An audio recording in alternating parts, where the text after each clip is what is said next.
Bismillahirrahmanirrahim. Assalamualaikum warahmatullahi wabarakatuh.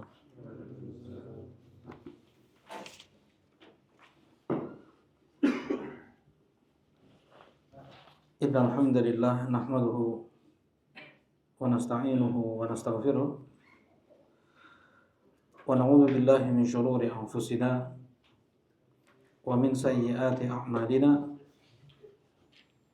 May yahdihillahu fala mudilla lahu wa may yudlil fala hadiya lahu. Asyhadu an la ilaha illallah wahdahu la syarika lahu wa asyhadu anna Muhammadan abduhu wa rasuluh sallallahu alaihi wa ala alihi wa sahbihi wa sallama tasliman katsira amma ba'd. Qala Allah ta'ala fil Qur'anil Karim, ya ayyuhalladzina amanu taqullaha wal tanzur nafsum ma qaddamat lighad wattaqullaha innallaha khabirum bima ta'malun.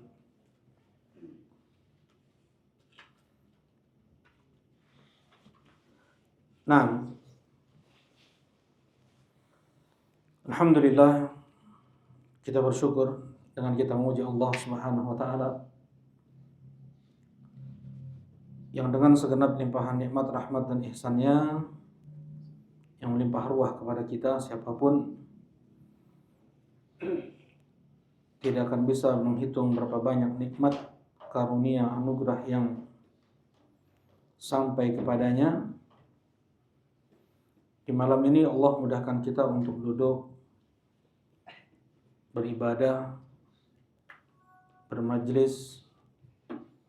Masih kita dimudahkan oleh Allah untuk menyambung ibadah setelah ibadah yang memang untuk hikmah ibadah kita diciptakan oleh Allah Subhanahu wa taala. Sebagaimana firman-Nya, wa ma khalaqtul jinna wal insa illa liya'budun, tidaklah aku menciptakan jin dan manusia kecuali untuk beribadah kepadanya. Dan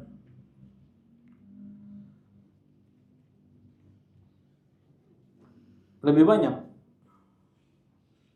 manusia yang tidak Allah berikan nikmat besar ini, tidak mengenal siapa Rabb-nya, tidak bisa membedakan mana yang hak, mana yang batil, tidak tahu tujuan hidup, tidak pernah mendengar dalam hidupnya bahwasanya Allah menciptakan dia untuk beribadah kepada Allah. Mahrum. Mereka orang-orang yang dijauhkan oleh Allah Subhanahu wa taala dari kebaikan. Yang Allah Subhanahu wa taala menuntut untuk setiap nikmat hidayah, kemudahan beribadah, dan nikmat-nikmat lainnya, nikmat aman, sehat, waktu, untuk disyukuri. La in syakartum la azidannakum wa la in kafartum inna adzabi lasyadid. Tetapi Allah telah menetapkan 50.000 tahun sebelum Allah menciptakan langit-langit dan bumi, wa qalilun min ibadiyasy syakur, dan sedikit dari hambaku yang bersyukur. Tidak banyak. Tidak banyak manusia yang menghakikatkan hikmah mereka diciptakan oleh Allah. Karena satu-satunya syukur adalah dengan beribadah kepada Allah Subhanahu wa taala. Mudah-mudahan amal ibadah kita diterima oleh Allah Subhanahu wa taala, dan mudah-mudahan dipermudah setiap langkah kaki kita menuju surga Allah Subhanahu wa taala. Allahumma amin. Nah, insyaallah kita akan melanjutkan kajian kitab Sharhul Ushul. Kita masih di landasan yang ketiga, mengenal Nabi Muhammad sallallahu alaihi wa ala alihi wasallam. Dan kita baru sampai pada lahirnya Rasulullah sallallahu alaihi wasallam. Ya. Rasulullah sallallahu alaihi wasallam dipastikan lahir di tahun gajah. Rasulullah Shallallahu Alaihi Wasallam dipastikan lahir di hari Senin. Untuk tanggal dan bulan tidak ada satu ulama pun yang menukilkan ijma' sepakat. Berbeda dengan penetapan tahun dan hari, sepakat ijma' mereka dalam memastikan tahun lahir Nabi dan hari lahir Nabi. Untuk tanggal dan bulan lahir Nabi, para ulama khilaf. Ada yang mengatakan bulan apa? Bulan Rabi' al-Awwal. Ada juga yang mengatakan bulan apa? Bulan Ramadan. Nah, memang hari Senin hari Rasulullah lahir. Hari Senin hari Rasulullah Sallallahu Alaihi Wasallam diberi wahyu. Hari Senin hari Rasulullah Sallallahu Alaihi Wasallam hijrah ke Madinah. Hari Senin pula lah Rasulullah Sallallahu Alaihi Wasallam diwafatkan oleh Allah. Hari Senin. Nah, dan tidak ada perayaan untuk hari lahir Nabi Sallallahu Alaihi Wasallam. Dengan apa? Fikri. Maksudnya dalam Islam tidak dirayakan. Dengan apa tidak dirayakan itu? Ibadah. Iya, apa itu? Dengan puasa. Rasulullah Sallallahu Alaihi Wasallam berpuasa di hari Senin, ya, menunjukkan memang tidak dibesarkan, tidak dirayakan, tidak menjadi Id. Ya. Apa Id? Id itu diambil dari kalimat ada ya'udu, artinya kembali, merayakan, membesarkan. Ada tempat, ada waktu. Tempat yang selalu didatangi dalam waktu-waktu tertentu seperti Arafah, Muzdalifah, Mina, itu adalah Idul Makan. Ada Idul Zaman, Id waktu, yaitu 1 Syawal, 10 Dzulhijjah, kemudian hari Jumat. Itu adalah Id Az-Zaman. Nah, tidak dijadikan Id, tidak dijadikan hari raya dikenang oleh kaum muslimin sehingga Rasulullah Sallallahu Alaihi Wasallam Rasulullah tidak buka itu dengan adanya syariat puasa Senin. Boleh enggak berpuasa di hari raya, hari besar? Haram. Ya, jelas itu. Nah, ini yang dijadikan dalil oleh para ulama asy-Syanaqidah. Ulama-ulama Syinqit. Ya, mereka membantah perayaan-perayaan Maulid Nabi dengan Rasulullah Sallallahu Alaihi Wasallam berpuasa di hari Senin. Dan larangan berpuasa di hari raya itu jelas dan ijma'. Ya, kalaulah memang dibuka, ya maka tentunya tidak Rasulullah berpuasa. Rasulullah SAW hari makan-makan di hari Senin tersebut. Ya, dan Rasulullah memastikan Yaumul Itsnin, Yaumul wulidtu fi. Hari Senin adalah hari di mana aku dilahirkan. Baik, barakallahu fikum. Nah, kemudian Rasulullah Shallallahu Alaihi Wasallam diberi nama oleh siapa? Oleh sang kakek Abdul Muttalib. Ya, dengan rasa sayang, bangga, ya, rasa cinta, Abdul Muttalib memiliki cucu laki-laki dari anak tersayangnya, Abdullah, dan beliau beri nama Muhammad. Ya, yang seperti ini Allah yang mengaturnya. Karena memang nama Nabi terakhir itu adalah Muhammad. Ya. Termaktub dalam Taurat, dalam Injil, yang pada saat itu tidak ada orang bernama Muhammad. Gak ada orang ngasih nama anaknya Muhammad. Tiba-tiba saja ya Allah berikan kecenderungan dalam hati Abdul Muttalib untuk memberi nama sang cucu dengan Muhammad. Ya. Nah, disusuilah Rasulullah Sallallahu Alaihi Wasallam oleh sang ibu. Siapa nama ibu Rasulullah? Aminah. Ya, Aminah binti Wahbin. Ya, Aminah binti Wahb Az-Zuhriyah. Nah, kemudian tidak lama setelah itu pun disusui pula Rasulullah Sallallahu Alaihi Wasallam oleh Suwaibah,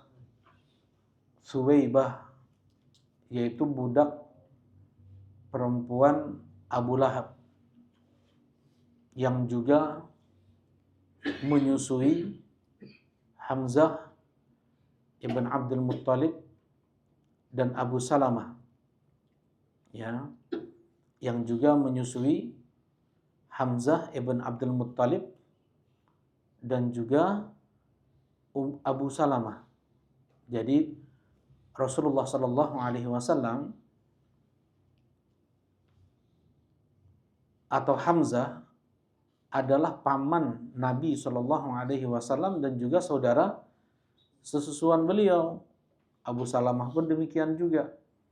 Ya, ketika ada rumor, ada gosip Rasulullah Sallallahu Alaihi Wasallam mau menikahi putri dari Abu Salamah.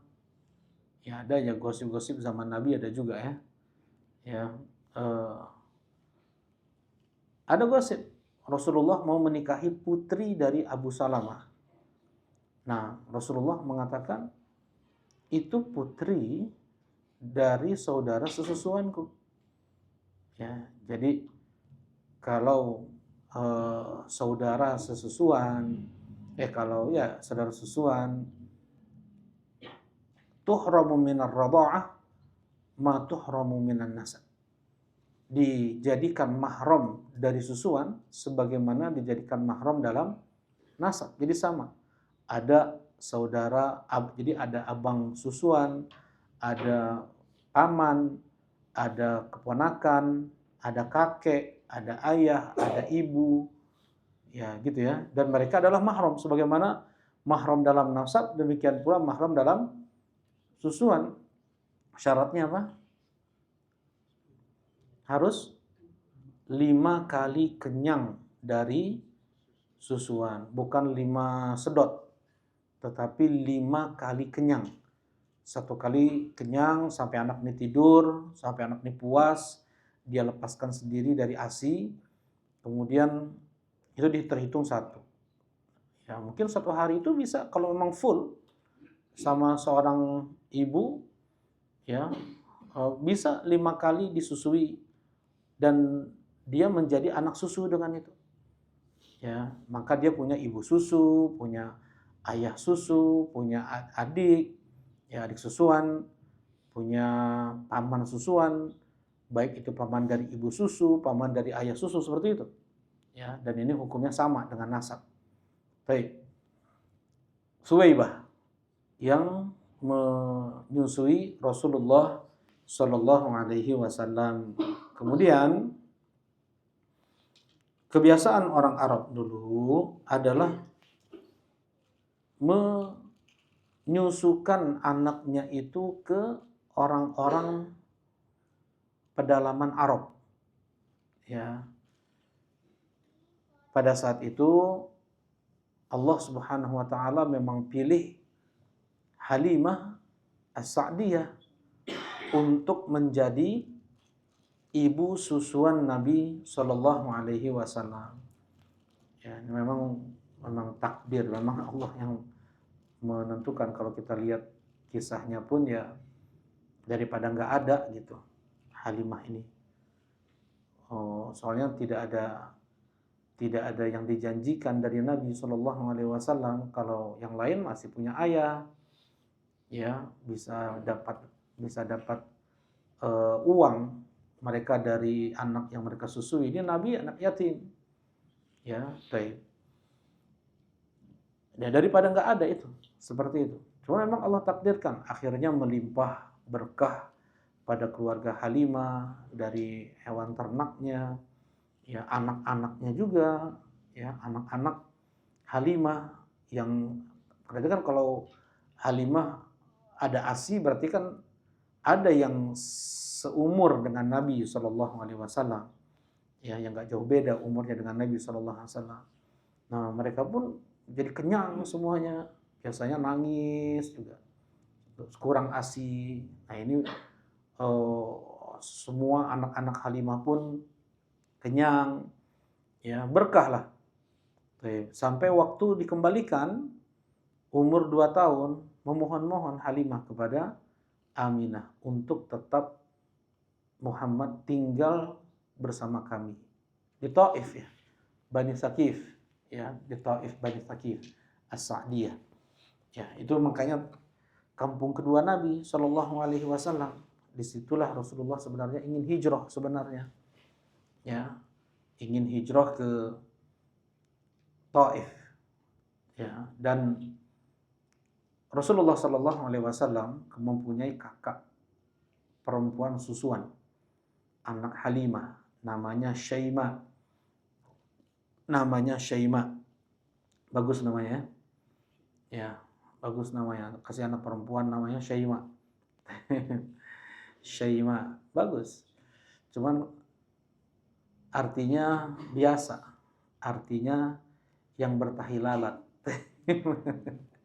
Jadi kalau bayi perempuan bertahi lalat, boleh kasih nama Syaimah. Dan itu banyak ya anak-anak masyayikh ulama, dia ngasih nama anaknya dengan Syaimah ada banyak. Ketika Rasulullah menaklukkan Bani Thaqif, ya Rasulullah Shallallahu Alaihi Wasallam memuliakan sang kakak. Ya Rasulullah sangat memuliakan, menghormati, dikasih tempat duduk yang bagus, dikasih teduh, ya sebagai bentuk cinta Rasulullah kepada sang kakak Syaimah. Dan ibu susuan beliau Halimah pada saat itu ya masuk Islam, mereka ini ya masuk Islam, ya Halimah As-Sa'diyah masuk Islam. Kemudian diizinkanlah oleh ibu Rasulullah Sallallahu Alaihi Wasallam untuk dibawa kembali Rasulullah ke Bani Thaqif.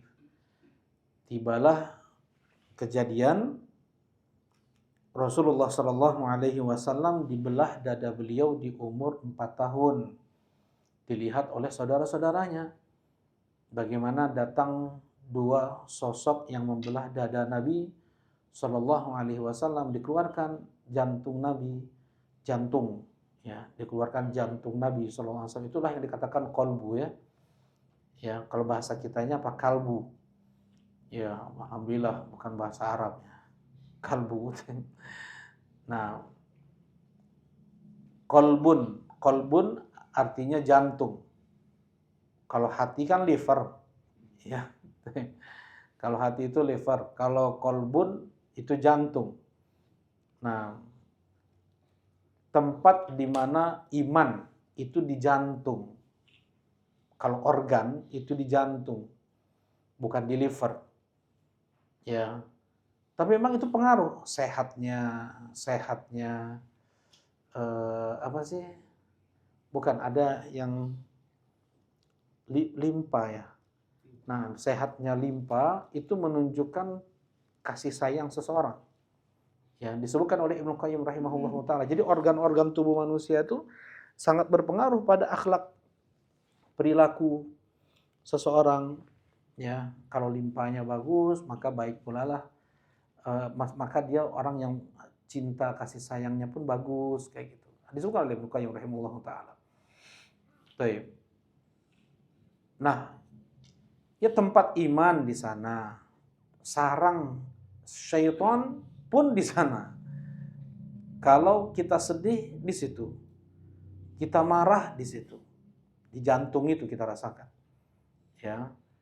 Nah, kolbun dinamakan kolbun kenapa?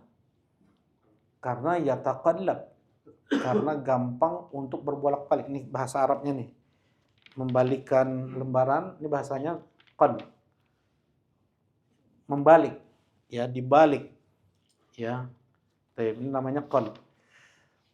Jantung dinamakan qalbun karena mudah untuk berbalik-balik. Asalnya kita sudah bilang A, pindah jadi B. Ya, jangankan kita, mungkin Rasulullah SAW pun beliau menimbang, ya, mana yang lebih maslahat. Ya, terkadang Rasulullah mengubah keputusan beliau dan tidak ragu kalau seandainya itu memang lebih maslahat. Nah, jangan kita kalau A aja terus, ya, katanya prinsipnya bagus, nggak gitu.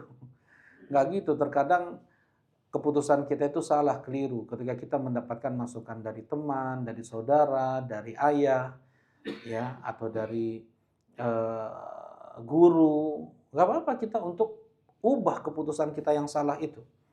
Nah, Rasulullah SAW, apa yang kurang dari beliau dari kecerdasan? Ya, tapi ketika beliau dapat masukan keliru, ya, terkadang Rasulullah SAW, ya, hampir memutuskan untuk perang Uhud itu perang kandang, ya, yaitu menunggu mereka orang kaum musyrikin masuk ke kota Madinah baru diserang di rumah-rumah seperti itu. Ya, tapi ketika pemuda Ansor, mereka justru yang membakar semangat Nabi SAW dan terlihat memang lebih aslah. Ya, akhirnya yang Rasulullah SAW pilih adalah para pemuda Ansor, bukan para sepuhnya. Kalau sepuh-sepuh Ansor inginnya perang kandang, ya, baik. Jadi hati itu seperti itu. Apa namanya? Tempat berbalik-balik. Kenapa Anda bilang tadi markas setan itu di jantung? Kenapa?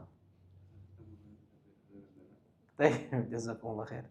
Inna syaitana yajri min ibni Adam majrad dam. Sesungguhnya setan itu mengalir di tubuh manusia di mana ada pembuluh darah, dan pompa pembuluh darah itu di mana? Di jantung. Memang syaitan membisikkan di jantung. Nah, Rasulullah SAW, nah kita lihat mana ya?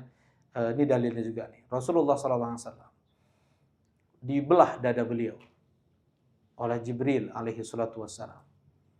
Ya, ini kalau udah kayak gini nggak usah kita mikir ini gimana ya, pakai pisaunya seperti apa, kemudian ngelemnya atau jahitnya pakai apa, apakah Rasulullah nggak dianestesi.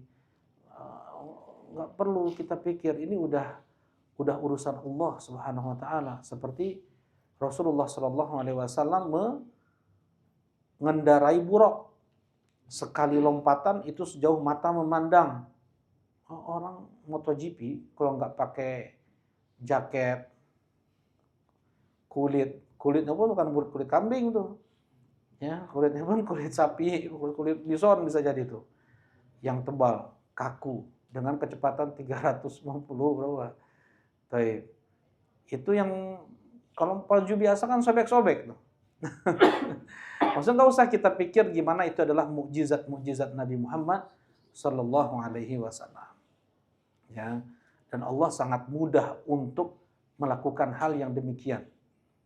Nah Rasulullah SAW dibelah dada beliau, dikeluarkan jantung beliau, kemudian dicuci, diletakkan dalam ember, bukan ember ya, apa namanya, ini apa, mangkok gitu, apa, mangkok, ya, bejana. Tist itu adalah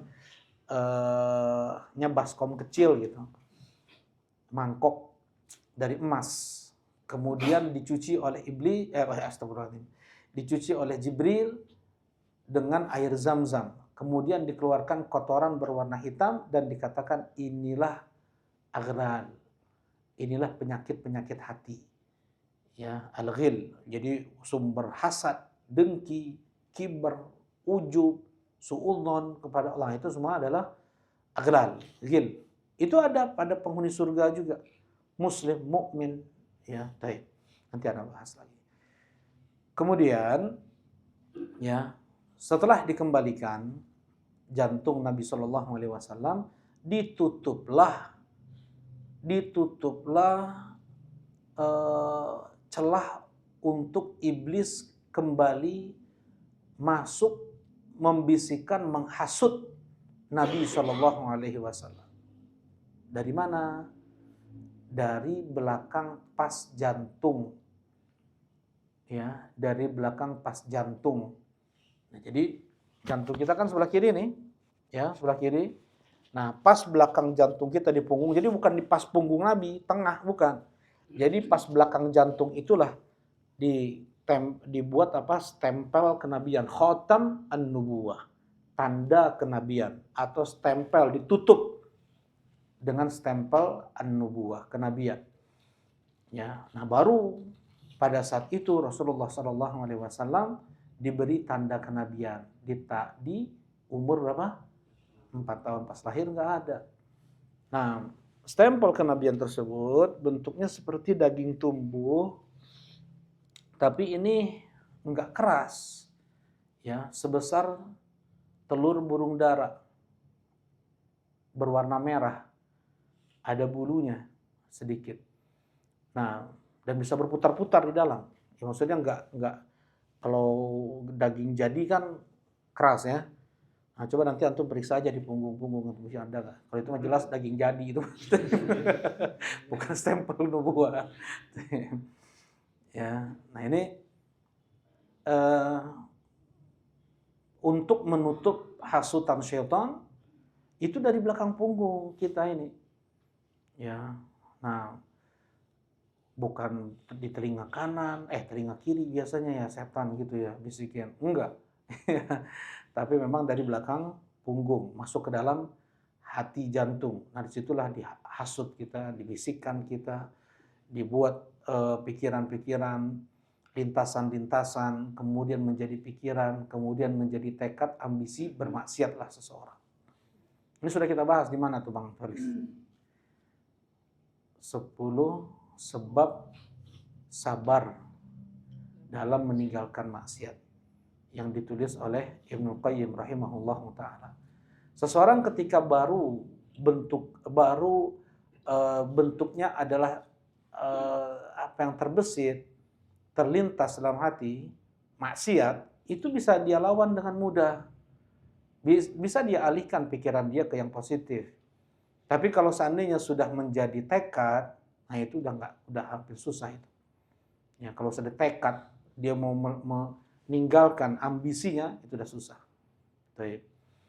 Kemudian karena khawatir pada keselamatan Nabi Muhammad sallallahu alaihi wasallam, akhirnya Halimah As-Sa'diyah mengembalikan, ya. Halimah As-Sa'diyah beserta suami beliau bernama Harith. Ya, suami beliau bernama Harith. Baik. Bawa ke Mekah, mengembalikan Rasulullah sallallahu alaihi wasallam ke Aminah. Ya. Baik. Kemudian Rasulullah sallallahu alaihi wasallam kembali di pangkuan sang ibu Aminah. Diasuhlah Rasulullah SAW bersama sang ibu 2 tahun. Di tahun ke-6 Rasulullah SAW diajak Nabi untuk pergi mengunjungi kerabat beliau, kerabat Nabi SAW yang ada di Yathrib, sekarang Madinah namanya. Ya, Rasulullah pun ada tali darah juga dengan orang Yathrib, dengan orang Madinah. Dari siapa? Yang sudah kita bahas kemarin atau pekan yang lalu. Dari mana? Buyut Nabi yang bernama siapa? Hashim. Beliau mempunyai istri bernama Salma, ya, betul. Ya, Rasul mempunyai istri bernama Salma. Lahirlah Abdul Muttalib. Nah, jadi kerabat istri dari Hashim ini mengunjungi sana Abdul Muttalib bersama sang kakek juga, ada riwayat bersama sang kakek juga ke Yathrib itu. Ya. Nah, seperti Ummu Haram, adiknya Ummu Sulaim, kan saja Ummu Sulaim pun mahram ini sama ibunya Anas bin Malik, Rasulullah SAW. Karena Rasulullah terkadang siang hari pergi ke rumah Ummu Haram, adik dari Ummu Sulaim, tidur di sana sambil dipijitin kepalanya sama Ummu Haram, kemudian sampai berkeringat. Kadang Rasulullah SAW pas tidur itu kan panas, berkeringat, diambil keringatnya oleh Ummu Haram. Bangun Rasulullah, apa ini Ummu Haram? Ya, aku belum pernah mencium wewangian yang lebih harum lebih daripada keringatmu ya Rasulullah. Ya, diambil juga berkah keringat Nabi SAW oleh sahabiyah. Baik. Ummu Haram adalah wanita pertama yang mati syahid perang laut. Ya, perang laut. Itu hadisnya dari beliau juga. Nah, ketika Rasulullah Shallallahu Alaihi Wasallam pulang dari Yathrib bersama sang ibu, udah mulai sakit. Ibu Rasulullah SAW. Ya, dikenal memang Yathrib itu dengan apa? Dengan wabahnya ya, dengan demamnya. Humma Yathrib namanya. Ya, makanya sampaikan kan ada syariat ittiba. Syariat ittiba, bukan ittiba. Kalau ittiba kita harus berittiba kepada Nabi SAW. Ini ittiba, yaitu dalam atau ketika tawaf kita menjadikan selendang kita di bawah ketiak lengan kanan kita. Itu namanya ittiba, memperlihatkan lengan kanan. Nah, itu kan orang-orang musyrikin Quraisy mengatakan, yuk kita lihat Muhammad bersama kawan-kawannya, bersama sahabatnya, paling udah kurus kering karena humma Yathrib. Ya, itu Rasulullah SAW memperlihatkan lengan kanan beliau, kemudian tawafnya romal, nggak jalan, lari-lari kecil, 3 putaran pertama. Ya, itu di saat tahun 7 Hijriyah, Umratul Qadha. Tetapi syariat tersebut sampai sekarang. Jadi ittiba, lari-lari kecil di 3 tawaf pertama, itu bukan dari Nabi Ibrahim. Dari Nabi Ibrahim itu cuma tawaf 7 putaran. Ya, untuk ittiba dan lari-lari kecil itu dari Nabi Muhammad sallallahu alaihi wasallam. Baik. Kemudian ya, meninggallah ibu Rasulullah sallallahu alaihi wasallam di Abwa namanya. Ya, negeri antara Mekah dan Madinah. Antara Madinah dan Mekah. Ini perjalanan dari Madinah ke Mekah. Baik. Rasulullah SAW menguburkan ibu beliau, nggak ada dulu dibawa jasad, enggak, meninggal di situ kuburan. Ya, nah itulah sunnahnya juga. Di mana seseorang meninggal di negeri itulah dikuburkan, nggak dibawa ke luar kota, ya, nggak apalagi ke luar pulau, jangan. Itu termasuk dari menzalimi mayit. Ya, karena tentunya akan menunda penyelenggaraan jenazah. Dan Rasulullah memerintahkan asri'u bil janazah. Segerakanlah jenazah kalian. Andaikan baik, maka baiklah kita untuk mempercepat pahala yang akan dia dapatkan di barzakh tersebut untuk dia. Kalau seandainya buruk, orang ini buruklah dia lama-lama berada di sekitar kita. Itu kata Nabi Shallallahu Alaihi Wasallam.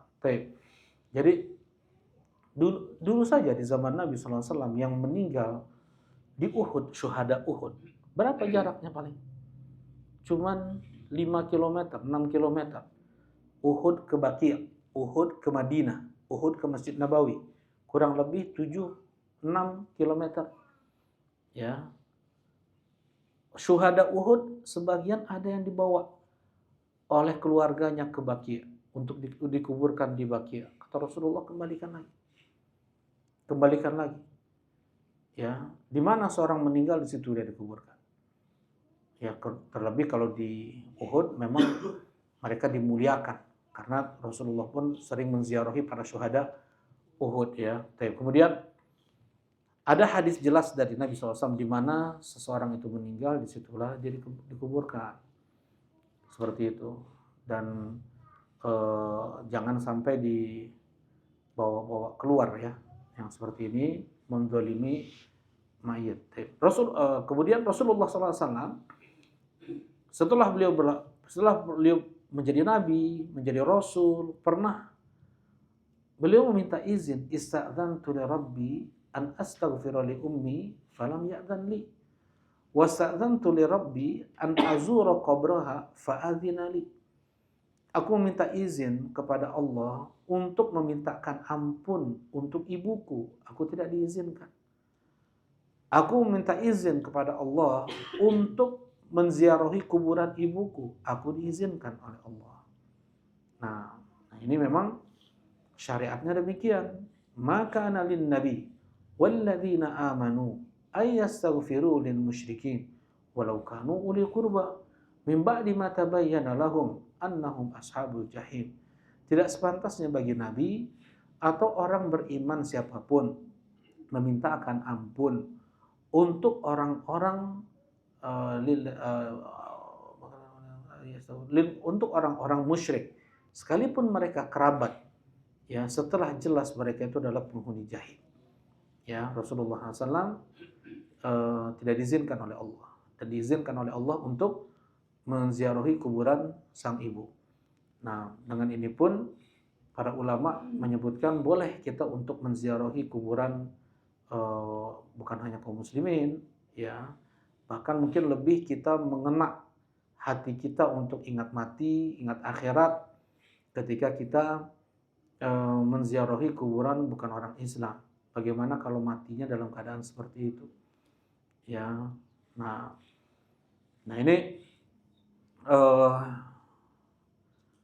diasuhlah. Udah masuk. Cepat kali. Insyaallah kita lanjutkan ba'dal isya. Nah, barakallahu fikum. Assalamualaikum warahmatullahi wabarakatuh. Bismillahirrahmanirrahim. Assalamualaikum warahmatullahi wabarakatuh. Alhamdulillah wassalatu wassalamu ala Rasulillah. Amma ba'd. Nah, kita melanjutkan kajian kitab Thalathatul Usul. Masih kita di landasan yang ketiga, yaitu mengenal Nabi Muhammad sallallahu alaihi wasallam. Nah, sampai kita tadi pada wafatnya ibu Rasulullah sallallahu alaihi wasallam, Aminah, di perjalanan menuju Makkah di negeri yang bernama Abwa.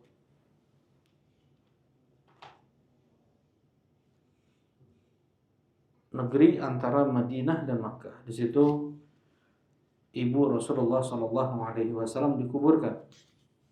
Kemudian diasuhlah Rasulullah sallallahu alaihi wasallam oleh sang kakek, ya, Abdul Muttalib.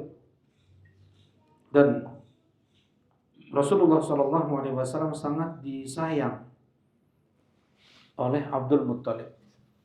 Berbeda, ya, kasih sayang Rasulullah sallallahu alaihi berbeda kasih sayang Abdul Muttalib kepada sang cucu, ya, daripada kasih sayang Abdul Muttalib kepada anak-anaknya sendiri. Lebih beliau sayang, cinta kepada Rasulullah sallallahu alaihi wasallam. Membolehkan untuk duduk di mana biasa Abdul Muttalib duduk, di dekat Ka'bah, yang tidak pernah anak-anak Abdul Muttalib untuk duduk di tempat itu, ya.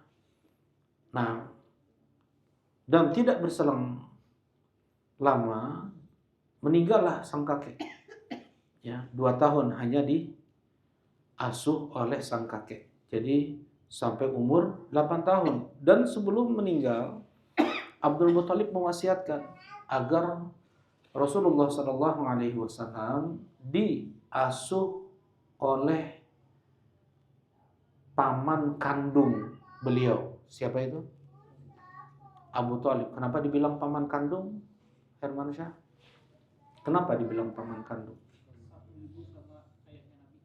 Ya, satu ibu dan satu ayah dengan Abdullah, ayah Rasulullah SAW. Selebihnya hanya seayah, kayak Hamzah, Abbas, ya, paman-paman Nabi yang lain itu hanya dengan Abdullah itu saudara seayah. Ya, sedangkan Abu Thalib namanya siapa? Abdul Manaf. Abdul Manaf, bukan Abdul Manaf. Abdul Manaf, ya. Ya. Abdul Manaf dan Abdullah seibu seayah. Seibu seayah. Jadi kasih sayang Abu Thalib itu tentunya lebih daripada Abu Lahab kepada Nabi, ya, daripada paman-paman Nabi yang lain. Ya, ada paman Nabi namanya Harith, ada namanya Zubair. Nah, tetapi di saat Rasulullah sudah menjadi Nabi, yang tersisa dari paman Nabi itu, ya, Abu Lahab, Abu Thalib, Hamzah, dan Abbas. 2 masuk Islam, 2 mati kafir. Dari 9 paman Nabi. Ya, sudah kita bahas waktu pekan lalu. Kemudian Rasulullah Shallallahu Alaihi Wasallam diasuh oleh Abu Thalib yang beliau ini miskin, ya, Abu Thalib ini miskin, dan beliau penghasilannya dengan berdagang. Dalam riwayat, tapi itu dhaif, ya, yang sahih itu dhaif. Rasulullah Shallallahu Alaihi Wasallam diajak pertama kali ke Syam oleh sang paman, ya, karena Abu Thalib berdagang memang betul, dan memang beliau melakukan safar ke Syam, ya, jual beli, kemudian bawa lagi barang dagangan ke Mekah, beliau jual, seperti itulah. Nah, dibawa Rasulullah SAW di umur 12 tahun ke Syam. Dalam perjalanan bertemu dengan pendeta Nasrani. Ada yang membaca namanya dengan Buhairah, ada yang membaca namanya dengan Bahirah. Ya, jadi ada dibaca Buhairah atau Bahirah. Dan tadi Anda bilang apa? Kisah ini dhaif. Kisah ini dhaif. Tidak sahih. Dan ini pun yang menjadi andalan orang-orang Kristen, bahwasanya ajaran Nabi Muhammad itu adalah jiplakan dari Kristen. Ketika Rasulullah SAW beliau bertemu dengan Buhairah atau Bahirah, ya, ketika dalam kisah tersebut mereka singgah di satu tempat, kemudian pendeta Nasrani ini melihat ada yang beda dari anak ini. Kemudian ditanya, siapa wali anak ini? Aku, kata Abu Thalib. Ya, dipanggillah atau diundanglah mereka makan siang. Ya, makan siang berapa lama? Ada 12 jam. Makan siang paling sejam, 2 jam paling lama, ya. Udah bosan juga tuh orang tuh. Maksudnya, mereka tuh bilang dalam waktu makan siang itulah Rasulullah menjiplak semua ajaran Kristen. 2 jam. 2 jam. Menjiplak ajaran Kristen. Jadilah agama Islam, kata mereka. Ya, dan hadis ini banyak sekali mungkarat. Ya, mungkarat. Yaitu, kenapa Abu Thalib tidak masuk Islam? Ya, padahal Abu Thalib sudah diberitahu oleh pendeta bahwasanya ini adalah nabi nih, nanti akan menjadi nabi, akan membawa rahmat untuk alam semesta. Ya, paman nggak ingat apa waktu kita dulu pergi ke Syam dan pendeta tersebut menyuruh Nabi untuk dibawa kembali ke Mekah. Jangan sampai dia ini ke negeri Syam, karena akan dibunuh oleh orang-orang Yahudi di negeri Syam. Karena orang Yahudi mereka pembunuh para nabi. Kalau tahu nih nabi, dibunuh nih oleh mereka.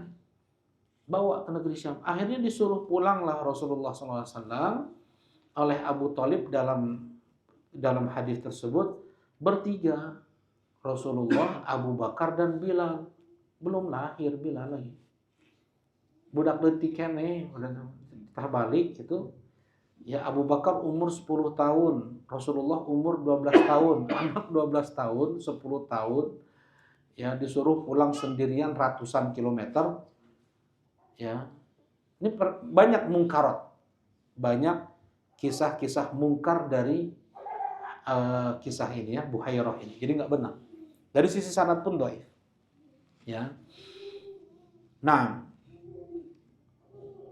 jadi apa yang Rasulullah SAW kerjakan dari sejak diasuh oleh Abu Thalib sampai beliau berumur 20 tahun bekerja nanti bersama Khadijah. Jadi apa yang Rasulullah kerjakan dari umur 8 tahun sampai umur 20 tahun. Jelas itu ya? Lumayan nih waktu nih. Baik. Di Mekah. Rasulullah sallallahu alaihi wasallam sebagaimana beliau bersabda dalam Sahih Al-Bukhari. Ma ba'atsallahu nabiyyan illa wa ra'al ghanam. Tidaklah ada nabi sebelumku, tidaklah ada nabi yang Allah utus kecuali mereka semua menggembala kambing. Ya, Rasulullah sallallahu alaihi wasallam beliau membantu sang paman yang miskin. Ya, beliau mengambil upah untuk menggembalakan kambing orang-orang Mekah. Ala qararit, hanya beberapa kirat-kirat kemudian diberikan kepada sang paman. Ya, untuk membantu nafkah keluarga ya sampai ketika Rasulullah menikah, Rasulullah Shallallahu alaihi wasallam mengambil anak Abu Thalib satu. Siapa? Ali ibn Abi Thalib, untuk membalas budi dan untuk mengurangi beban nafkah Abu Thalib untuk keluarganya. Jelas ini ya. Jadi memang Abu Thalib itu miskin. Ya, dan dibantu oleh Rasulullah Sallallahu Alaihi Wasallam ketika Rasulullah kecil, beliau mengambil upah dari menggembalakan kambing orang-orang Makkah. Nah, di saat Rasulullah berumur 20 tahun, memang sudah terkenal Rasulullah itu sebagai orang yang jujur, orang yang amanah. Mulailah diperkerjakan oleh Khadijah radhiyallahu taala anha. Ya, beliau adalah seorang janda kaya raya. Nah, melihat atau mendengar kejujuran Nabi SAW, amanah, diperkerjakan, dibawa barang, beliau diajak juga, ke Syam. Nah, barulah Rasulullah ke Syam tuh. Di umur berapa tadi? 20 tahun. Memperdagangkan atau mendagangkan barang dagangan Khadijah radhiyallahu taala anha. Yang Khadijah pada saat itu sudah mempunyai 3 anak. Ya, dengan 2 suami yang wafat. Jadi Khadijah itu menikah dengan 1 orang, punya 1 anak. Menikah lagi dengan 1 orang, punya 2 atau 3 anak, anak lupa ya. Yang keduanya anak lupa. Kemudian beliau dilamar, dipinang, nggak diterima oleh Khadijah. Beliau fokus untuk mengembangkan usaha beliau. Ya, beliau ini wanita yang bijak, yang cerdas, yang cerdik, yang luar biasa. Dan beliau pun cantik, ya. Nah, dan terpikat Khadijah kepada Nabi Shallallahu Alaihi Wasallam bukan karena harta, tapi karena memang akhlak, ya. Tapi karena akhlak Nabi Shallallahu Alaihi Wasallam, kejujuran beliau, amanahnya beliau. Di umur 25 tahun mulailah ada tangan kanan Khadijah namanya Nafisah. Ya, tangan kanan Khadijah namanya Nafisah. Barulah dimacomblangin istilahnya. Ya, cuman dengan yang bukan ngasal gitu ya. Ya, Rasulullah SAW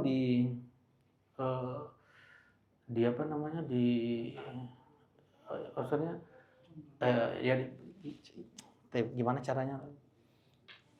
Itu si Boas gini. dia mau nikah kalau kamu yang melamarnya.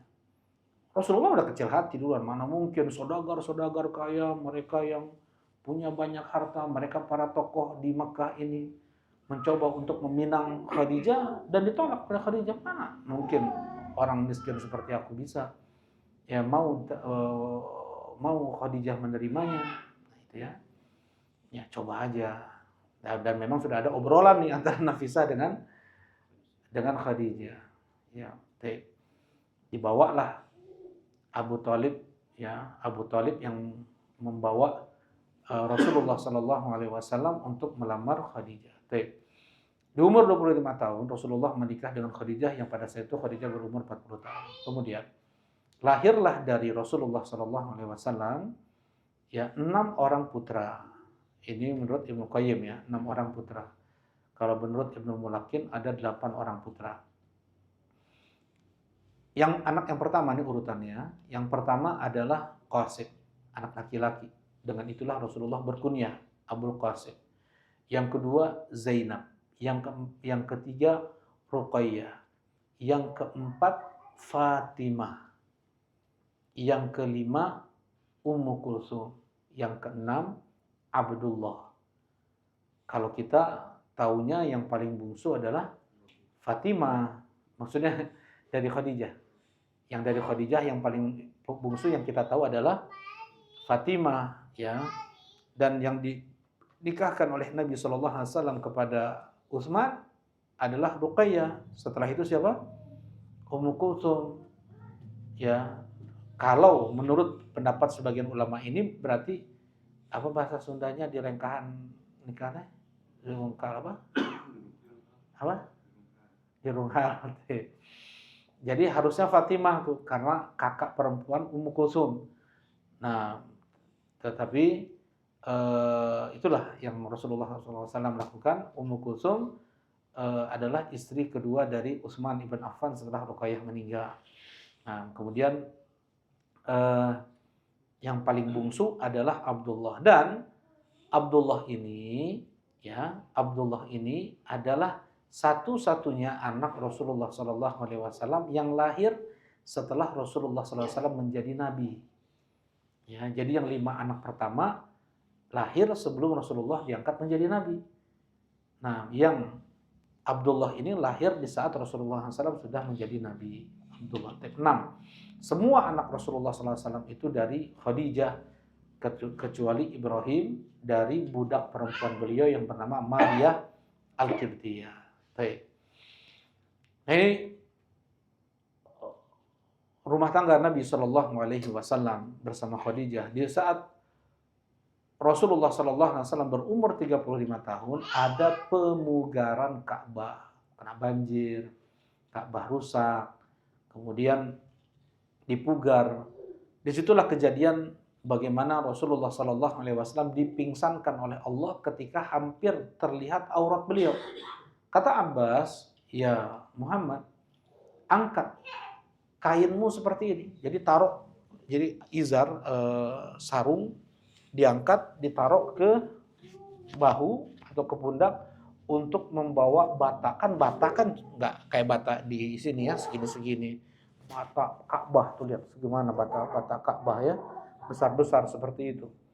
Tentunya kalau disingkat izar, mereka orang jahiliyah. Orang jahiliyah mereka nggak peduli dengan aurat terlihat, nampak, ya. Seperti itu keadaannya. Nah, sedikit akan terlihat aurat Nabi Shallallahu Alaihi Wasallam dipingsankan oleh Allah Subhanahu Wa Taala. Ya, dipingsankan oleh Allah dan tidak pernah terlihat aurat Nabi Muhammad Shallallahu Alaihi Wasallam. Ya, inilah bentuk penjagaan Allah kepada Nabi Shallallahu Alaihi Wasallam sekalipun beliau belum menjadi Nabi. Gak pernah Rasulullah makan yang diharamkan oleh Allah, entah itu babi, entah itu bangkai, atau yang dipersembahkan untuk Tuhan-Tuhan mereka.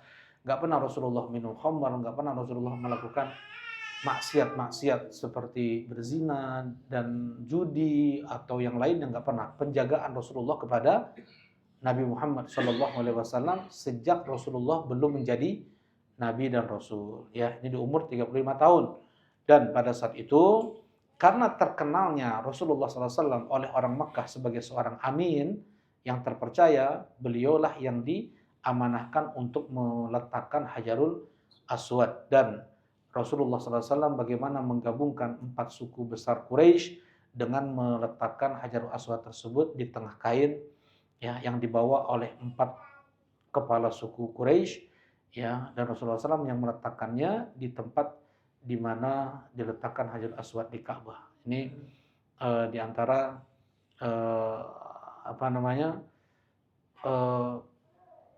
ya bagaimana Rasulullah itu sangat dicintai oleh mereka orang-orang Quraisy ya.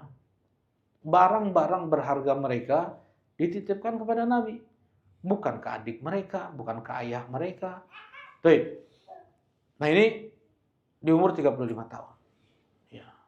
Dan di umur 40 tahun, 6 bulan sebelum Rasulullah diangkat menjadi nabi, setiap hari dimimpikan oleh Allah melihat cahaya fajar. Ya, dimimpikan melihat cahaya fajar terus selama 6 bulan. Ya, dari berarti bulan Rabiul Awal tuh. Rabiul Awal, Rabiul Tsani, Jumadil Awal, Jumadil Tsani, Sya'ban, Rajab, Sya'ban, Ramadan. Ya. Dari bulan Rabiul Awal, 6 bulan dimimpikan terus oleh Allah Subhanahu wa taala Nabi Muhammad seakan-akan dimimpikan oleh Allah Subhanahu wa taala Nabi Muhammad melihat cahaya fajar. Ya, kalau mimpi itu kalau mimpi itu ada yang datang dari Allah, ada yang datang dari syaitan, ada yang datang karena bunga-bunga tidur, karena pikiran kita ya belum selesai ngitung barang, kadang kebawa mimpi tuh. Ada yang datang dari Allah, sampai sekarang pun masih dikasih kepada kaum mukminin yang Allah pilih. Ar-ru'ya as-shadiqah, mimpi yang benar. Allah kasih ya kepada siapa yang Allah kehendaki. Ada juga mimpi dari syaitan, mimpi junub itu datang dari syaitan. Mimpi janabah datang dari syaitan. Baik. Nah, kemudian hubbiba ilaihil khala. Ya, Rasulullah sallallahu alaihi wasallam diberikan kecenderungan oleh Allah ingin nyepi, ingin menyendiri. Nah, tempat yang beliau pilih adalah Jabal Nur, puncaknya adalah di Gua Hira. Ya, Gua Hira. Di situ Rasulullah SAW menyendiri, mengambil bekal dari rumah, di sana beberapa hari, habis bekal beliau, pulang lagi ke rumah, menyendiri lagi Nabi SAW. Ya nggak langsung ya, beberapa kali. Barulah Rasulullah SAW ya didatangi oleh Jibril alaihi salatu wassalam. Nah,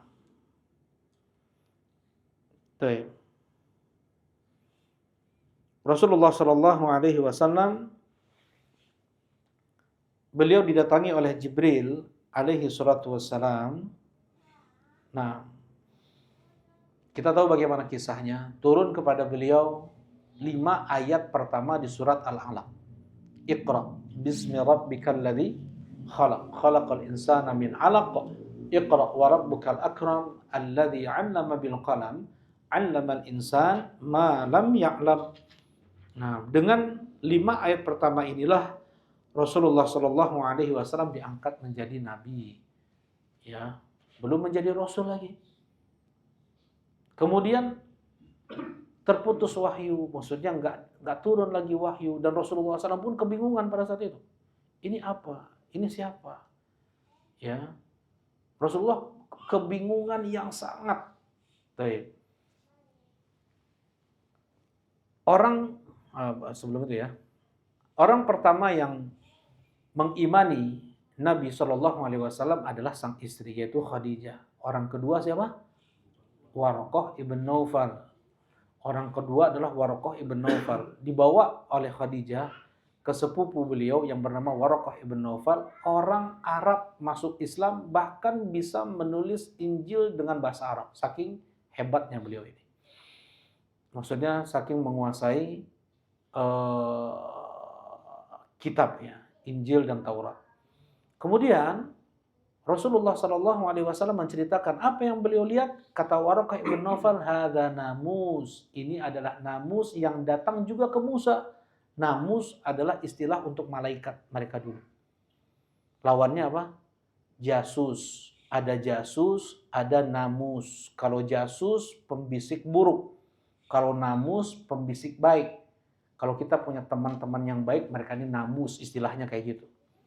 Ya, kalau ada pembisik buruk, maksudnya jahat ya, untuk mereka namanya jasus, mata-mata. Bahasa Arabnya mata-mata apa? Jasus, jamaknya adalah jawasis. Ya, wala tajassasu wala yaghtab ba'dukum ba'dha. Jangan kalian memata-matai, mencari-cari kesalahan. Ya, itu tajassasu, jasus. Ada namus, kata Waraqah ibn Nawfal, ini namus yang turun ke Musa, maksudnya Jibril. Ya, kata Waraqah, udah tua sekali. Kata beliau, lain adraktu yaumak. Andaikan aku mendapatkan harimu di mana engkau nanti akan diusir. Ya, pertama Rasulullah SAW dikasih tahu, tidak ada yang datang seperti yang datang kepadamu illa udi wa udhi. Tidak ada yang datang kepadamu kecuali mereka semua akan diperangi, dimusuhi, dan akan disakiti. Rasulullah masih diam aja. Sampai ketika Waraqah ibn Nawfal mengatakan, andaikan aku ada di saat kaummu mengusirmu. Kaget Nabi SAW. Baru, awa mukhrijiyahu. Apakah mereka benar-benar akan mengusirku? Iya, tidak ada nabi sebelumnya kecuali diusir. Ya. Nah, maksudnya itu yang paling sedih bagi Nabi SAW, di mana beliau meninggalkan Mekah, negeri yang paling dicintai, kemudian kampung halaman di mana beliau lahir, hidup bersama istri, anak di sana, ya. Kemudian diusir Nabi SAW, kata Waraqah ibn Nawfal, la ansurannaka nasran mu'azzara. Andaikan aku masih muda, aku akan bela, aku akan lindungi engkau dengan, kalau istilahnya sekarang, sampai tetes darah terakhirku. Gak lama meninggal Waraqah ibn Nawfal. Ya, gak lama meninggal Waraqah ibn Nawfal. Dan beliau dibangkitkan bersama, masuk umat Nabi Muhammad SAW, ya. Nah, ada pendapat fatarul wahyi. Fatarul wahyi artinya tidak lagi turun wahyu. Ya, lama. Ada yang mengatakan 3 tahun, ada yang mengatakan 2 tahun, ada yang mengatakan setahun, ada yang mengatakan 6 bulan, ada yang mengatakan 2 bulan. Wallahu a'lam. Sebagian ulama yang paling sahih ya, antara 2 pekan sampai 10 hari. Ya, nggak turun wahyu, dan Rasulullah jadi bingung. Ya, ini apa yang datang? Karena Rasulullah melihat sosok yang sangat menakutkan. Ya, sadanil ufuk, tertutup ufuk. Besarnya Jibril alaihi salatu wassalam. Melihat wujud asli Jibril alaihi salatu wassalam. Baik. Kemudian sedang Rasulullah berjalan, yang beliau lihat di Gua Hira duduk di langit. Rasulullah sedang jalan, duduk di langit, lari Rasulullah SAW lagi. Ya, diselimutin lagi, minta diselimutin lagi. Dathiruni, selimuti aku. Ya ayyuhal mudaththir, kum fa'anzir, wa rabbaka fakabbir, wa thiyabaka fatahhir, war rujza fahjur. Ya, ada 5 ayat, sebagian riwayat ada 7 ayat pertama di surat Al-Muddatsir, yang dengan itu diangkatlah Rasulullah menjadi nabi, menjadi rasul. Apa bedanya nabi dan rasul? Kalau dulu kita SD, kalau nabi diberi wahyu dan tidak diperintah untuk menyampaikan, sedangkan rasul diberi wahyu tapi diperintahkan untuk menyampaikan. Ini lemah, ini salah. Kenapa? Karena semua nabi pun mereka harus berdakwah. ma min nabiyyin qabli illa anzara ummatahum bisyarrin ma ya'lamuhu lahum. Tidak ada nabi sebelumku kecuali mereka diperintahkan oleh Allah untuk menyampaikan kebaikan apa yang mereka tahu untuk umat mereka. Dan mereka pun memperingatkan, tadi Nabi Allah menyampaikan kebaikan. Dan mereka pun memperingatkan umat mereka keburukan apa yang mereka tahu untuk umat mereka. Jadi nabi pun wajib untuk berdakwah. Jangankan nabi, ulama, antum suami, antum ayah, wajibkah untuk berdakwah? Wajib untuk mendakwahkan anak, berdakwah kepada istri, ya wajib. Qu anfusakum wa ahlikum naro. Itu apa artinya itu? Qu anfusakum wa ahlikum naro. Nasihati kan? Ingatkan mereka. Sampaikan akidah, tauhid, ibadah, akhlak, muamalah. Wajib bagi setiap ayah, wajib bagi setiap suami. Qu anfusakum wa ahlikum naro. Ya. Nah, jadi nabi itu wajib untuk berdakwah juga. Jadi apa perbedaan antara nabi dan rasul? Banyak para ulama berselisih pendapat tentang perbedaan nabi dan rasul. Ada yang mengatakan nabi itu bersyariat dengan syariat rasul sebelumnya, sedangkan rasul membawa syariat baru. Ada yang mengatakan kalau nabi diutus kepada kaum yang tidak begitu menentang, ya, sudah ada iman pada mereka, sedangkan rasul diutus kepada kaum yang sangat menentang, yang sangat sedikit sekali yang beriman kepada mereka. Seperti Nabi Nuh, nabi ya diutus kepada kaum yang sangat menentang, gak ada yang beriman pada saat itu. Ya, nah ini ada khilaf lah di kalangan para ulama. Baik, Rasulullah Shallallahu Alaihi Wasallam di awal beliau berdakwah, ya karena tadi ya, kum fa'anzir, ya berdirilah dan berilah peringatan. Ini pertama kali Rasulullah Shallallahu Alaihi Wasallam beliau memulai dakwah beliau, ya yang dikenal dengan dakwah apa? Sirriyah. Apa itu dakwah sirriyah? Dakwah sembunyi-sembunyi. Bukan artinya sembunyi-sembunyi, bisik-bisik. Bukan itu maksudnya. Dakwah sirriyah itu adalah maksudnya berduaan di tempat gelap atau terhadap berapa orang, cuman lilin, ya orang-orang khawarij itu. Belum, ya alhamdulillah untuk diselamatkan oleh Allah ya. Ya sebagian orang khawarij itu malam-malam di kemah, di musola, tempat terpencil, bawa 2 orang, 3 orang, 4 orang, atau Khalid bin Walid ya, antum Amr bin As. Iya dibuat seperti itu. Antum siapa? Maksudnya terkadang berduaan nih. Anak baiat antum adalah Khalid bin Walid, antum Umar bin Khattab. Ya pokoknya anak kasih ini sesuatu, jangan kau ceritakan pada yang lain. Dibuat. Itu tanzim as-sirri yang dilakukan oleh kaidahnya apa istilahnya? Tanzim al-Qaidah Usamah bin Laden itu. Tanzim al-Qaidah ya. Nah ini anak-anak SMA, anak-anak baru awal-awal kuliah, juga seperti itu. Ya, banyak ini di Bandung banyak. Nah, bukan artinya seperti itu. 2 orang, 4 orang, 5 orang ngumpul dakwah. Enggak. Maksudnya apa? Maksudnya dakwah sirriyah. Rasulullah Shallallahu Alaihi Wasallam mendakwahkan Islam kepada orang-orang terdekat beliau dan yang dilihat bisa menerima kebaikan Islam ini.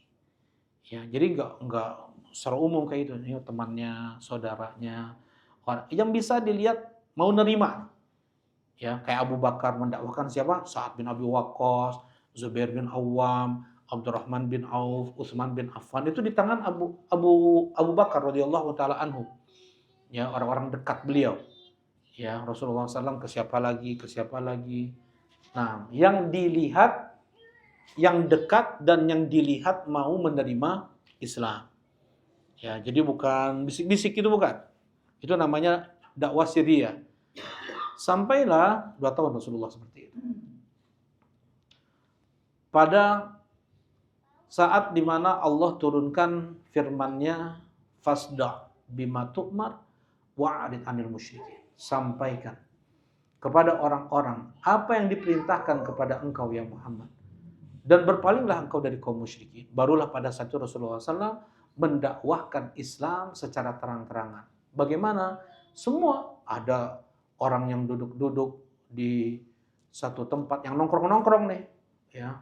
Rasulullah datang ke sana. Baik orang pribumi Makkah atau musafir, orang yang datang haji, umroh, apa semua yang datang berdagang ke Mekah itu didatangi oleh Nabi SAW, diajak untuk mengucapkan la ilaha illallah, qulu la ilaha illallah tuflihu. Ya, itu namanya dakwah jahriyah. Ya, dakwah terang-terangan.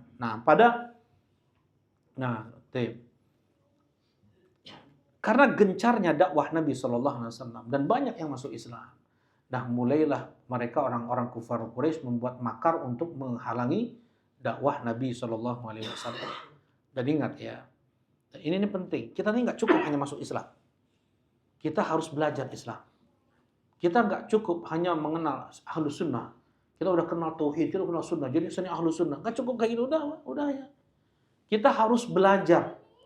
Harus belajar sampai mati. Ya, Rasulullah SAW beliau membuat majelis ilmu, majelis ta'lim di mana? Dar Arqam ibn Abil Arqam, ya. Rumah anak muda umur 17 tahun masuk Islam. Kabilahnya sama dengan kabilah Abu Jahal, Bani Makhzum. Tandingan Bani Hashim. Ya, jadi Bani Hashim bukan Bani Hashim, sebenarnya Bani Abdi Manaf.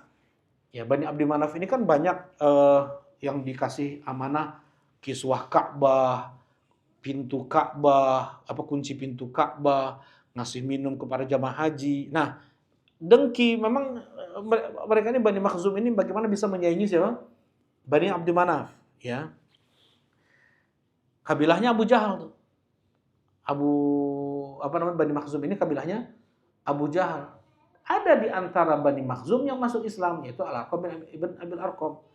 Ya, dan rumahnya itu di balik Bukit Sofa, jadi nggak kelihatan oleh orang-orang yang nongkrong-nongkrong di Ka'bah, itu nggak kelihatan di baliknya.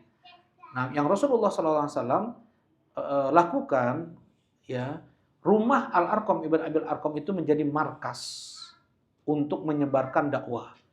Ya, markas untuk menyebarkan dakwah. Di sana taklim terus. Bagaimana para sahabat mereka disakiti, mereka yang diganggu.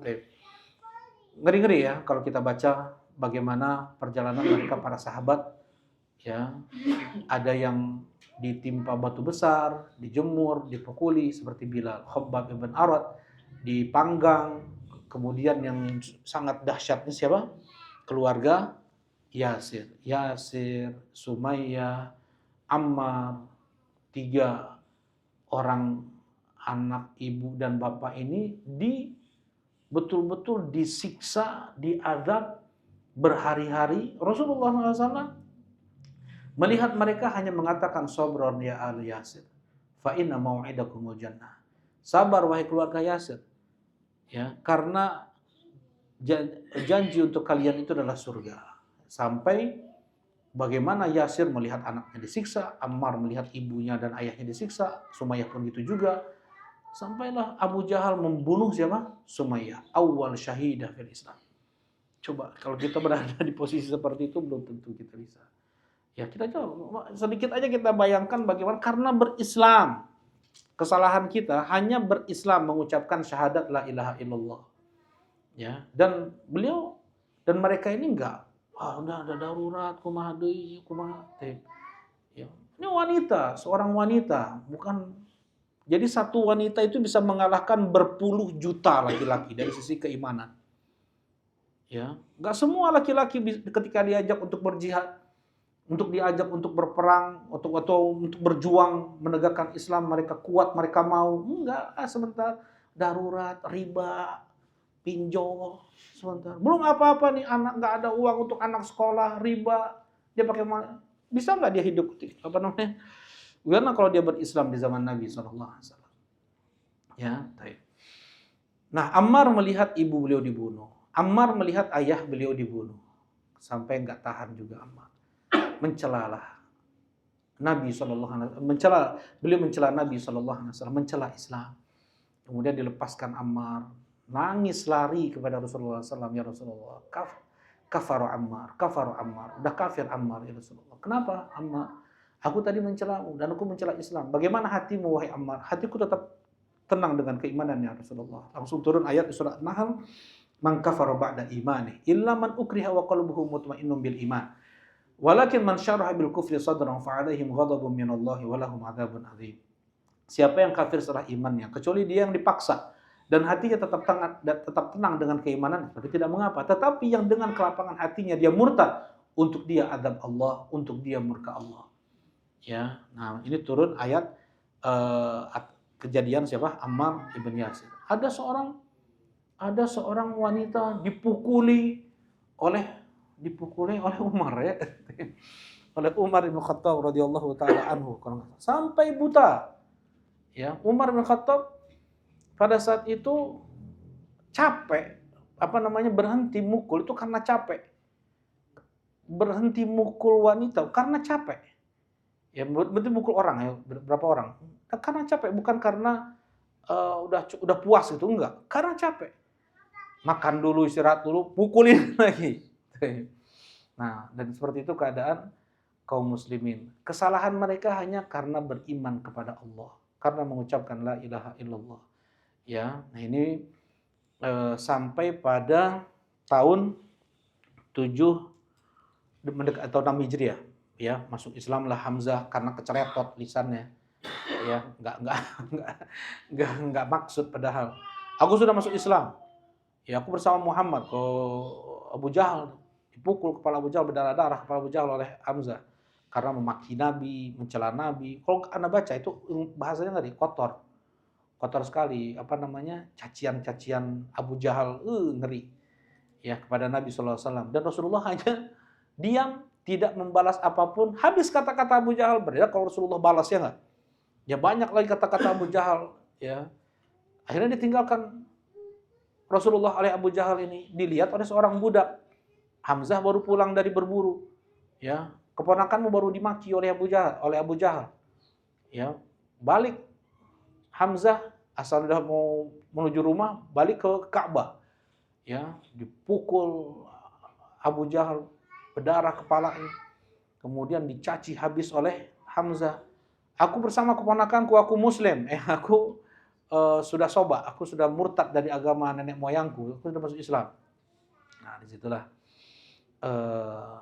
dia pas pulang, asalnya dua kubu Bani Abdi Manaf, Bani Makhzum di Ka'bah itu mau tawuran nih, karena sebab ya kejadian itu. Akhirnya pun Abu Jahal berakal juga dia sedikit. Dia bilang, udah, aku memang tadi telah mencela keponakannya, ini balasannya aja. Udah, nggak usah tawuran. Pulang Hamzah, dia termenung lama. Ya, aku tadi bilang masuk Islam, termenung lama. Tapi kemudian datang kepada Nabi SAW, semakin kuat Islamnya. Nah, masuk Islamlah Hamzah. Ya, tidak lama dari itu masuk Islamlah Umar Ibn Khattab radhiyallahu taala anhu. Sebelum itu ya, dari rentang waktu Jahriyah sampai tahun 7 ini, Rasulullah mengirim kaum muslimin untuk hijrah ke mana? Ke Habasyah, karena nggak tahan lagi siksaan. Ya, pertama 12 orang laki-laki, 4 orang perempuan. Nah, diketuai oleh Utsman bin Affan. Yang kedua diketuai oleh Ja'far ibn Abi Thalib. Karena masuk Islam, Hamzah dan Umar, dan mereka ini idola para pemuda Quraisy, banyak yang masuk Islam. Dan kaum muslimin yang sudah masuk Islam pun mereka jadi berani untuk sholat dan baca Quran di dekat Ka'bah karena masuk Islamnya Hamzah dan Umar. Menghadapi keadaan seperti itu, maka Abu Jahal panas nih, udah boikot. Diboikotlah kaum muslimin selama 3 tahun. Ya, diboikot kaum muslimin selama 3 tahun. Nggak boleh jual beli, nggak boleh muamalah apapun dengan kaum muslimin. Coba selama 3 tahun. Ya, kasihan mereka sampai makan rumput, makan daun, buang kotoran seperti kambing buang kotoran. Ya, mereka ada yang sedang kencing, malam-malam kok bunyinya beda nih. Pas dilihat, oh ini kulit dicuci, kulit unta, kulit sapi dulu nggak dimakannya, beda sama orang kita kan, dorok-dorok jadi bisa jadi apa namanya gulai.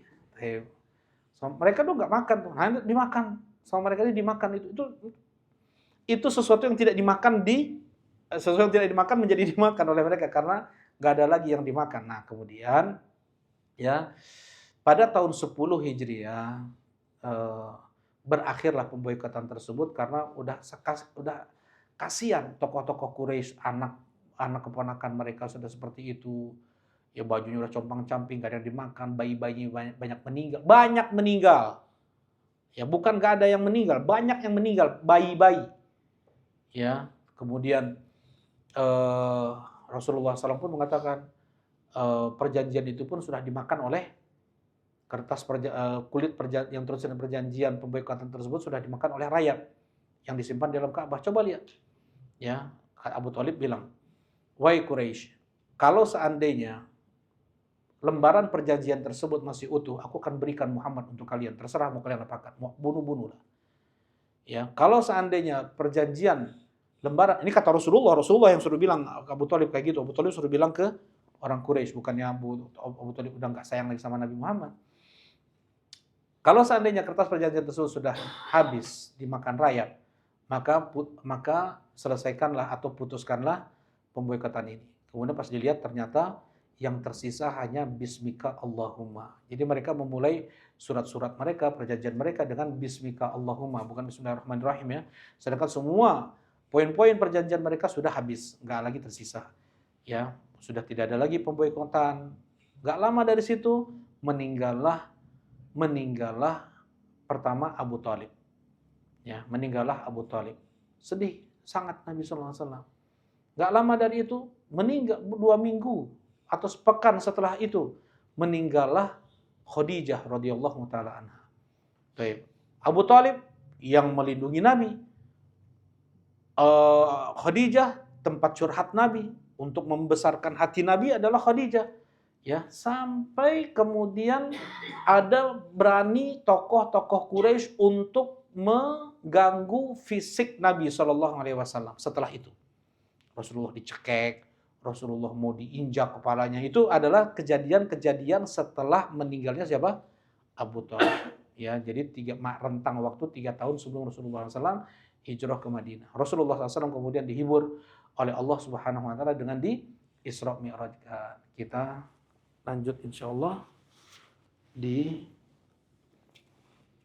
pertemuan berikutnya ya setelah kisah Mi'raj atau meninggalnya Abu Thalib insyaallah. Kita cukupkan kajian kita di malam ini. Subhanakallahumma rabbana wa bihamdika asyhadu an la ilaha illa anta astaghfiruka wa atubu ilaik. Assalamualaikum warahmatullahi wabarakatuh.